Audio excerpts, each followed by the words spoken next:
Life a million years ago was raw, loud, and unforgiving. A world where the wind cut like stone and survival was the only law written into the bones of every living thing.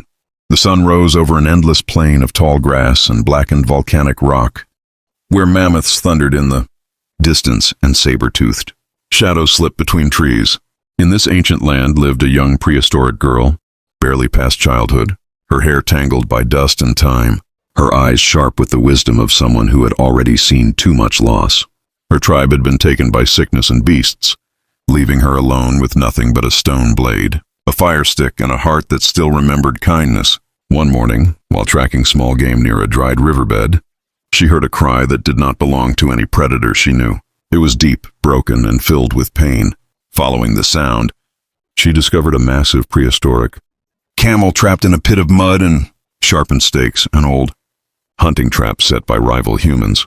The camel's leg was badly wounded, blood dark against its thick fur, its breath ragged as it struggled and failed again and again. The girl froze, knowing camels were powerful, unpredictable, and dangerous. But when their eyes met, she did not see a monster. She saw fear, the same fear she felt every night when darkness swallowed the land. Ignoring hunger, ignoring danger, she approached slowly, speaking in soft sounds, the way her mother once spoke to frightened children. Over hours that stretched like days, she used rocks and branches to fill the pit, cutting her hands, tearing her skin, until the camel could pull itself free.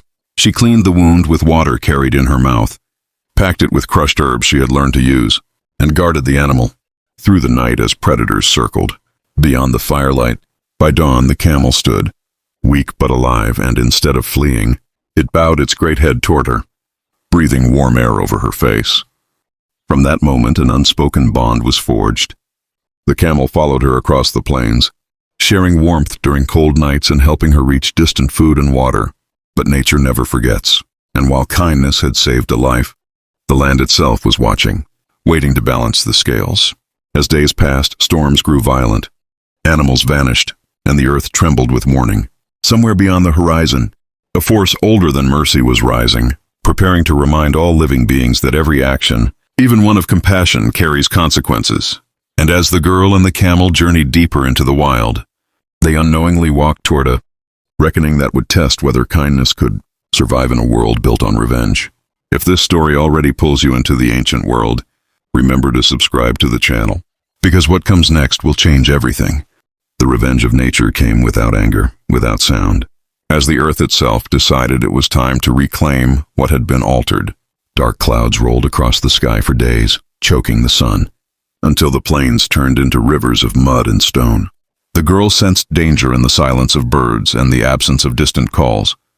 But there was nowhere to run. When the ground finally split open, it did so with a roar that shook the bones of the world. A massive flood surged through the valley, carrying trees, carcasses, and rocks the size of beasts. The camel, still healing, struggled to keep balance as the water rose, and the girl climbed onto its back, clutching its fur as if holding onto life itself. Nature, angered by broken traps, altered paths, and spared prey, unleashed its judgment not out of cruelty, but correction. Predators that once ruled were swept away, forests were flattened, and the land was reshaped in a single violent breath. As the flood carried them toward certain death, the camel turned against the current with a strength born from gratitude, pushing forward inch by inch until they reached a jagged outcrop of stone. There they waited, soaked, shaking, while the world drowned below them. When the waters finally retreated, the plain was unrecognizable. No familiar paths, no old shelters, no easy hunting grounds. The girl wept, believing her kindness had brought ruin. But the camel knelt beside her, nudging her gently, reminding her that survival was never about control, only adaptation. In the days that followed, nature's revenge revealed its deeper purpose. New rivers formed, bringing fresh life, and predators that relied on dominance vanished, allowing balance to return. The camel, fully healed now, led the girl to hidden water sources and fertile ground untouched by disaster. Together they thrived where others could not. The girl learned that kindness did not anger nature. Imbalance did. By saving the camel, she had not broken the world. She had been tested by it. Years later, other humans spoke in whispers of a wild girl who walked with a giant camel, protected by the land itself. Some called her cursed, others blessed. but all respected the warning her story carried. Nature gives, nature takes, and nature always remembers. The bond between the girl and the camel became legend, a reminder etched into time that compassion can survive even in the harshest eras, but only if it respects the rules of the earth. And as the sun set over a reborn land, their silhouettes stood strong against the horizon, living proof that even a million years ago, one act of mercy could echo forever. If you felt the power of this ancient tale and want more epic stories where humanity and nature collide, don't forget to like, share, and subscribe to the channel because many more unforgettable journeys are waiting for you.